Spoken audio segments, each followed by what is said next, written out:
अस्सलामु अलैकुम रहमतुल्लाहि व बरकातुहू। ख़वातीन व हज़रात, वेलकम करते हैं आपको हज और उम्रा की ट्रेनिंग के हवाले से अपनी लास्ट एंड फाइनल एपिसोड में। आज के सेशन में हमने हज के तमाम तर अरकान को डिस्कस करना है कि हज के हर एक रुकन के अदा करने का क्या तरीका है। याद रखें कि हज की अदायगी के सिर्फ 5 दिन हैं। 5 दिनों में हज अदा किया जाता है 8, 9, 10, 11 और 12 ज़िलहज्जा। 8 ज़िलहज्जा से हज स्टार्ट होता है और 12 ज़िलहज्जा पे हज मुकम्मल हो जाता है। अब 8 ज़िलहज्जा को जब हज के दिन स्टार्ट होंगे तो सबसे पहला काम जो हज के लिए किया जाएगा वो है हज का एहराम बांधना। अगर तो आप हज किरान कर रहे हैं तो फिर तो आप ऑलरेडी हालत एहराम में हैं, चूँकि हज किरान करने वाले लोग अपने मुल्क से हज और उम्रा दोनों का एहराम बांध के आते हैं और वो उस एहराम से पहले उम्रा की अदायगी करते हैं और उम्रा के मुकम्मल हो जाने के बाद फिर वो एहराम को नहीं खोलते और एहराम ही की हालत में वो इंतज़ार करते हैं। जब हज के दिन स्टार्ट हो जाते हैं तो वो उसी एहराम से हज की अदायगी करते हैं और हज कंप्लीट करने के बाद उनका एहराम खुल जाता है। अगर आप हज तमत्तो कर रहे हैं तो फिर आपको 8 ज़िलहज्जा को हज के लिए अलग से एहराम बांधना है। पहली चीज़ तो ये है कि हज के लिए एहराम कहां से, कौन सी जगह से बांध के आना पड़ेगा। याद रखें, आप मक्का के अंदर जहां भी स्टे कर रहे हैं, चाहे आप अजीजिया में हैं, चाहे आप शौकिया में हैं या आप किसी भी और होटल में स्टे कर रहे हैं, वहीं से आप अपने होटल से, आप अपने रूम से हज का एहराम बांधेंगे। हज का एहराम बांधने का तरीका एग्जैक्टली वही है जो हमने उम्रा के अंदर डिटेल के साथ डिस्कस किया था। मैं उसको शॉर्टली रिपीट कर देता हूँ। सबसे पहले आपने गुस्ल कर लेना है और उसके बाद मर्दों ने हज का लिबास यानी कि 2 चादरें पहन लेनी हैं और उसके बाद आपने 2 रकत नमाज नफल अदा करनी है, जिसकी पहली रकत में कुल या अय्युहल काफिरून पढ़ेंगे आप और दूसरी रकत में कुल हुवल्लाहु अहद पढ़ेंगे। 2 रकत नफल नमाज अदा करने के बाद आप अपनी जगह पर बैठे बैठे हज की नियत करेंगे। और हज की नियत अगर आप अरबी ज़बान में करना चाहते हैं तो आप कहेंगे अल्लाहुम्मा इन्नी उरीदुल हज्जा फयस्सिरहु ली व तक़ब्बलहु मिन्नी। आप इसको उर्दू ज़बान में भी कह सकते हैं, या अल्लाह मैं हज की अदायगी की नियत करता हूँ या नियत करती हूँ, इसको मेरे लिए आसान फरमा और इसको मेरी तरफ से कबूल फरमा। हज की अदायगी की नियत करने के बाद आपने 3 दफ़ा तलबिया पढ़ना है। मर्दों ने ऊंची आवाज़ से, ख़वातीन ने आहिस्ता आवाज़ से। तलबिया क्या होता है? लब्बैक अल्लाहुम्मा लब्बैक लब्बैक ला शरीक लक लब्बैक इन्नल हम्दा वन निअमता लक वल मुल्क ला शरीक लक। जब आपने 2 रकत नमाज नफल अदा कर ली और आपने हज की अदायगी की नियत करके 3 दफ़ा तलबिया पढ़ लिया, अब आप हालत एहराम में हैं, आपने एहराम बांध लिया है। अब आपने मक्का से मिना की तरफ रवाना हो जाना है। याद रखें कि जो हज और उम्रा के हवाले से जो हिदायत आपको मिलती हैं, डिफरेंट बुक्स के अंदर जो गाइडेंस आपको मिलती हैं, उनके अंदर ये लिखा होता है कि आपने 8 ज़िलहज्जा की सुबह हज का एहराम बांधकर मक्का से मिना की तरफ रवाना हो जाना है। लेकिन चूंकि बहुत ज़्यादा क्राउड होने की वजह से, बहुत ज़्यादा रश होने की वजह से वहाँ की इंतज़ामिया आपको 8 ज़िलहज्जा की रात को ही मक्का से मिना मुंतकिल कर देती है। तो याद रखें, ऐसा करना बिल्कुल दुरुस्त है, जायज़ है, इससे आपके हज पर कोई फ़र्क नहीं पड़ेगा। जब आप मक्का से मिना के लिए जाने लगें तो आपने चंद एक चीज़ें अपने साथ रख लेनी हैं, क्योंकि नेक्स्ट 4 to 5 डेज़ अब आपने मिना के अंदर ही रहना है। इसलिए आप कोशिश करें कि आप अपने साथ एहराम की 2 चादरें रख लें, ताकि अगर आपको चादरें चेंज करने की ज़रूरत पड़ती है तो आपके पास ऑप्शन अवेलेबल हो। आप अपने सिले हुए 1-2 सूट अपने साथ रख लें, क्योंकि 10 ज़िलहज्जा को आपका एहराम खुल जाएगा, फिर आपको सिले हुए कपड़ों की ज़रूरत पड़ सकती है। ऐसे ही आप अपने साथ एक जाए नमाज रख लें। और बहुत अहम चीज़, आप कोशिश करें कि आप अपने पास कपड़े का बना हुआ एक छोटा सा बैग आपको मिल जाएगा, एक छोटी सी थैली आपको मिल जाएगी। उमूमन जहाँ से आप हज का सामान खरीदते हैं वहाँ से कपड़े के बने हुए छोटे छोटे बैग्स मिल जाते हैं, छोटी छोटी थैलियाँ मिल जाती हैं। वो 2-3 आपने अपने साथ रखनी है, क्योंकि इन थैलियों के अंदर आपने वो कंकरियाँ डालनी हैं, वो छोटे छोटे स्टोन्स डालने हैं, जिनके ज़रिए बाद में आपने शैतान को कंकरियाँ मारनी हैं। तो जब आप मक्का से मिना की तरफ रवाना हो जाते हैं तो मिना पहुंचकर अब आप अपने खेमे में रहेंगे। आज 8 ज़िलहज्जा को मिना में आपने सिर्फ अपने खेमे में रहना है। अपने खेमे में रहते हुए आप इबादत करते रहें, आप नवाफिल पढ़ें, आप तौबा इस्तिग़फ़ार करते रहें, आप अल्लाह ताला से अपने गुनाहों की माफ़ी मांगते रहें, आप अपने लिए, अपने मुल्क के लिए, अपनी कौम के लिए आप दुआएं मांगते रहें। जब आप अपने खेमे में रहेंगे तो एक चीज़ का आपने खुसूसन ख्याल रखना है, बहुत ज़्यादा आपने केयर करनी है कि मर्द आराम करते वक्त, सोते वक्त अपने चेहरे और अपने सर को कवर ना करें, और ऐसे ही ख़वातीन अपने चेहरे को किसी कपड़े वगैरह से कवर ना करें। 9 ज़िलहज्जा के दिन आपने कुल 2 काम करने हैं। नंबर 1 वकूफ़ अरफा जो कि फ़र्ज़ है, नंबर 2 वकूफ़ मुज़दलिफ़ा जो कि वाजिब है। वकूफ़ अरफा क्या होता है, वकूफ़ मुज़दलिफ़ा क्या होता है, दोनों को हम डिटेल के साथ डिस्कस करते हैं। वकूफ़ अरफा को समझने के लिए कुल 3 चीज़ों का समझना ज़रूरी है। नंबर 1 वकूफ़ अरफा किसको कहते हैं, नंबर 2 वकूफ़ अरफा की अदायगी का वक्त कितना है, दौरानिया कितना है, टाइम ड्यूरेशन क्या है जिसमें वकूफ़ अरफा अदा किया जाएगा। नंबर 3 वकूफ़ अरफा में कौन कौन से आमाल किए जाएंगे। तो सबसे पहली चीज़ वकूफ़ अरफा क्या है, याद रखें अरबी ज़बान में वकूफ़ का मतलब होता है ठहरना, रुकना, स्टे करना, और अरफा ये एक पहाड़ी का नाम है, एक जगह का नाम है। तो वकूफ़ अरफा का मतलब होता है कि अरफात के मैदान में जाकर ठहरना। नंबर 2 वकूफ़ अरफा की अदायगी का वक्त कितना है, तो 9 ज़िलहज्जा को ज़वाल के वक्त से लेकर सूरज के गुरूब होने तक ये वक्त है अरफात में ठहरने का। सिर्फ वहाँ पर हाज़िरी लगाना ये फ़र्ज़ है, और ज़वाल से लेकर सूरज के गुरूब होने तक वहाँ पर स्टे करना ये वाजिब है। लिहाजा अगर कोई शख्स हज अदा करता है और सिरे से वो अरफात के मैदान में जाता ही नहीं तो उसने एक फ़र्ज़ को छोड़ दिया, लिहाजा उसका हज मुकम्मल नहीं होगा। और अगर कोई शख्स अरफात के मैदान में जाता है लेकिन वो जल्दी ही वापस आ जाता है, मुकम्मल टाइम वहाँ पे स्टे नहीं करता, तो उसने फ़र्ज़ तो अदा कर लिया है लेकिन एक वाजिब छोड़ दिया है, लिहाजा अब उस पर दम लाजिम आएगा। दम का मतलब ये होता है कि जब आपसे हज और उम्रा के दरमियान कोई वाजिब छूट जाता है या आपसे किसी पाबंदी की खिलाफ वर्जी हो जाती है एक लिमिटेड टाइम तक, तो फिर आप पर लाजिम होता है कि आप एक छोटा जानवर, कोई बकरा, कोई भेड़, वो आप हुदूद हरम के अंदर ज़बह करते हैं। नंबर 3 कि अरफात के मैदान में आमाल कौन कौन से किए जाएंगे। जब आप ज़वाल से पहले पहले अरफात के मैदान में पहुंच जाते हैं, आप कोशिश करें कि आप ज़वाल से पहले पहले खाना खा लें, आप फ्रेश हो जाएं। जैसे ही ज़वाल का वक्त शुरू हो जाता है तो उसके बाद ताकि आप मुकम्मल तौर पर फ्री हों, अब आप इबादत में मशगूल हो जाएं।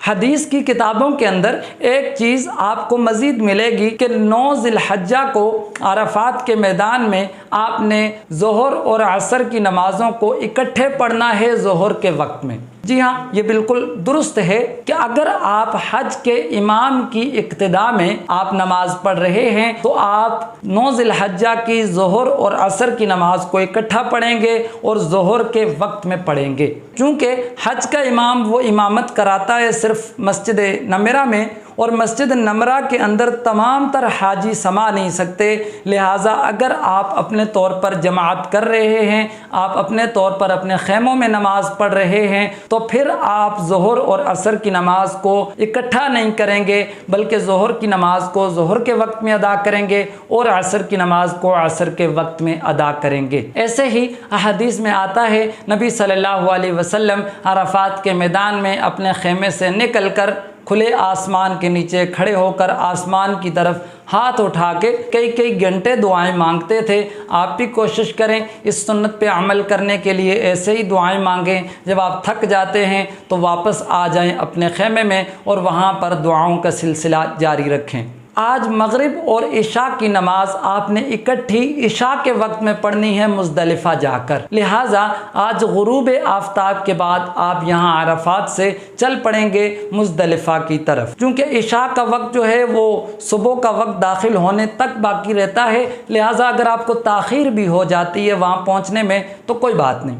وہاں پہ اب آپ نے جانا ہے وقوف مزدلفہ کی ادائیگی کے لیے، اور وقوف مزدلفہ کی ادائیگی کا وقت ہوتا ہے 10 ذی الحجہ کے دن فجر کا وقت داخل ہونے سے لے کر سورج کے طلوع ہونے تک، یہ وقوف مزدلفہ کی ادائیگی کا وقت ہے۔ اور وقوف مزدلفہ کے حوالے سے ایک چیز مزید بھی سمجھیں کہ مزدلفہ کے اندر وقوف مزدلفہ کی ادائیگی کے لیے اس پورے وقت میں وہاں سٹے کرنا بھی واجب نہیں، لہٰذا جب آپ میدان عرفات سے چلتے ہیں تو رات کو جب آپ وہاں مزدلفہ کے اندر پہنچ جائیں تو وہاں پہنچ کر آپ مغرب اور عشاء کی نمازوں کو ایک اذان اور ایک تکبیر کے ساتھ آپ ادا کریں گے۔ اس کے بعد آپ نے وہاں سے 70 کنکریاں اپنے پاس جمع کرنی ہیں، 70 سٹونز جو ہیں وہ آپ نے اپنے پاس جمع کرنے ہیں، اور ان کنکریوں کا جو سائز ہے وہ کھجور کی گٹھلی کے برابر ہونا چاہیے یا اس سے چھوٹا ہونا چاہیے۔ تو 70 کنکریاں آپ نے اپنے پاس انہی کپڑے کے بنے ہوئے چھوٹے چھوٹے بیگز کے اندر جمع کر لینی ہیں۔ اس کے بعد اگر فجر کا ٹائم شروع ہونے میں ابھی آپ کے پاس وقت ہے تو آپ اس وقت میں آرام کر لیں،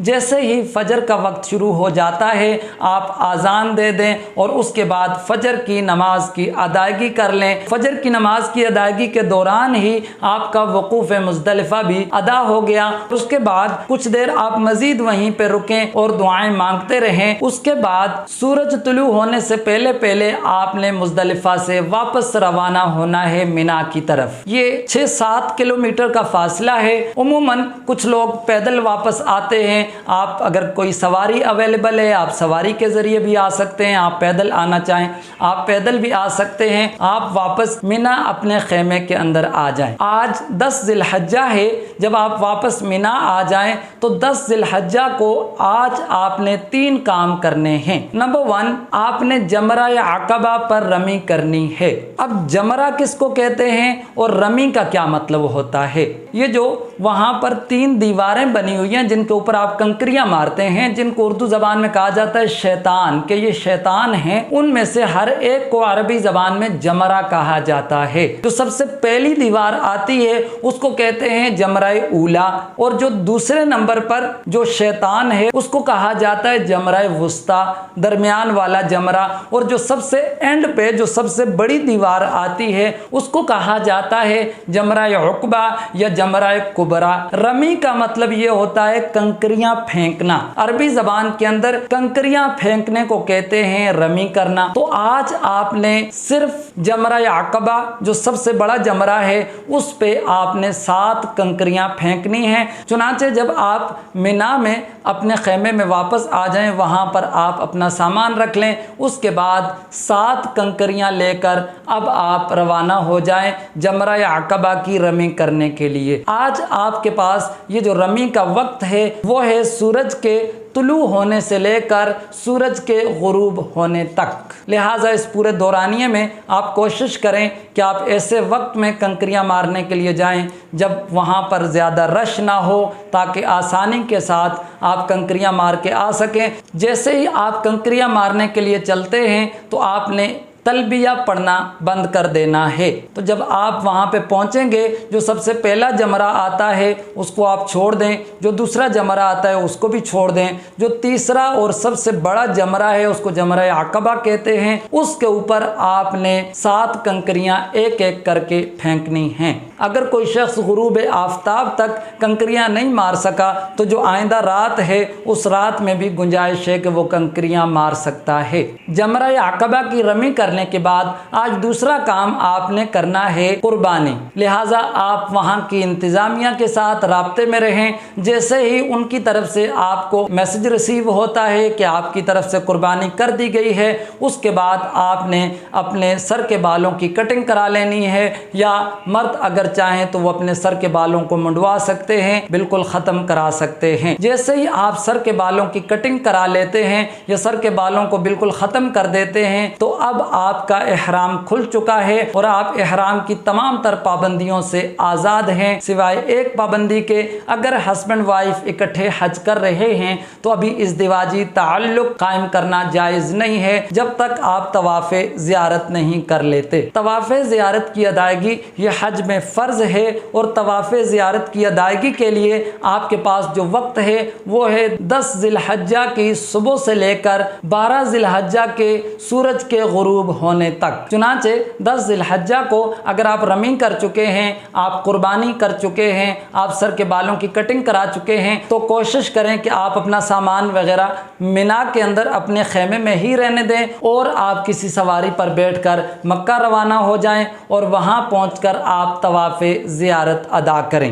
तवाफ़ ज़ियारत उमूमन लोग नॉर्मल कपड़ों में अदा करते हैं। इहराम चूँकि खुल चुका होता है इसलिए आप आम रूटीन के कपड़ों में भी तवाफ़ ज़ियारत कर सकते हैं। और तवाफ़ ज़ियारत के बाद आपने 2 रकत नमाज वाजिब तवाफ़ पढ़नी है और उसके बाद आपने साई करनी है और उसके बाद आप वापस मिना चले जाएं अपने खेमे में। उसके बाद हज का चौथा दिन 11 ज़िलहज्जा। 11 ज़िलहज्जा को आपने सिर्फ एक काम करना है, वो है तीनों जमरात पर आपने 7-7 कंकरियां मारनी हैं। और आज 11 ज़िलहज्जा को इन जमरात पर रमी करने के लिए आपके पास जो वक्त है वो है ज़वाल के वक्त से लेकर सूरज के गुरूब होने तक। अगर कोई शख्स गुरूब आफ्ताब तक कंकरियां नहीं मार सका तो जो आइंदा रात है उस रात में भी गुंजाइश है कि वो कंकरियां मार सकता है। चुनांचे आज तीनों जमरात पर रमी करने के बाद अब आप फ्री हैं। अगर गुज़िश्ता कल 10 ज़िलहज्जा को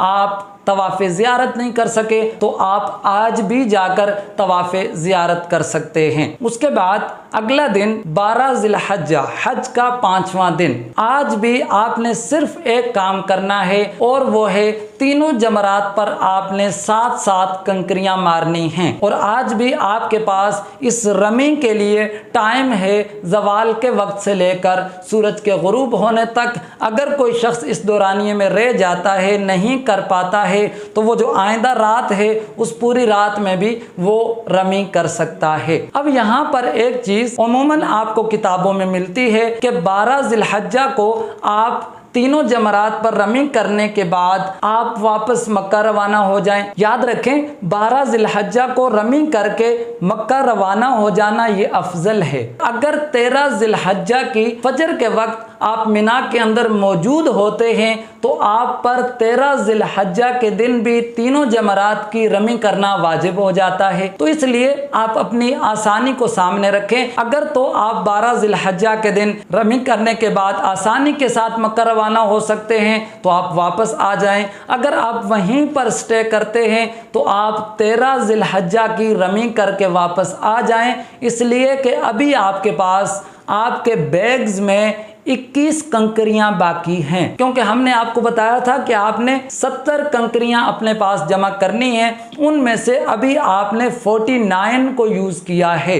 10 ज़िलहज्जा को आपने 7 कंकरियां फेंकी हैं, 11 ज़िलहज्जा को आपने 21 कंकरियां फेंकी हैं और 12 ज़िलहज्जा को भी आपने 21 कंकरियां फेंकी हैं। टोटल 49 आप यूज़ कर चुके हैं। 21 कंकरियां अब भी आपके पास मौजूद हैं। जब आप मिना से वापस मक्का आ जाते हैं तो अब अल्हम्दुलिल्लाह हज के तमाम तर आमाल मुकम्मल हो गए। अब एक अमल बाकी है जिसको अलविदाई तवाफ़ कहते हैं। जब आप मक्का से वापस अपने घर के लिए रवाना होने लगेंगे तो उससे चंद घंटे पहले आपने ये तवाफ़ करना है। ये आप अपने आम रूटीन के कपड़ों में करेंगे और इस तवाफ़ के दौरान आपने रमल भी नहीं करना और इस तवाफ़ के बाद आपने साई भी नहीं करनी। जैसे ही आपने तवाफ़ वदा कर लिया तो अल्हम्दुलिल्लाह हज के तमाम तर आमाल आपके मुकम्मल हो गए। अब आप वापस घर की तरफ रवाना हो जाएंगे। तो यहाँ तक हमने अपने हज और उम्रा के इस ट्रेनिंग के सेशंस में आपके साथ हज और उम्रा के तमाम तर आमाल को, तमाम तर अरकान को हमने आपके साथ डिस्कस किया। इंशाल्लाह अपने नेक्स्ट सेशन में हमारे पास जो क्वेश्चन आए हुए हैं उन क्वेश्चन और आंसर्स को लेकर आपके सामने हाजिर होंगे। तब तक के लिए इजाज़त दीजिए। अल्लाह हाफिज़।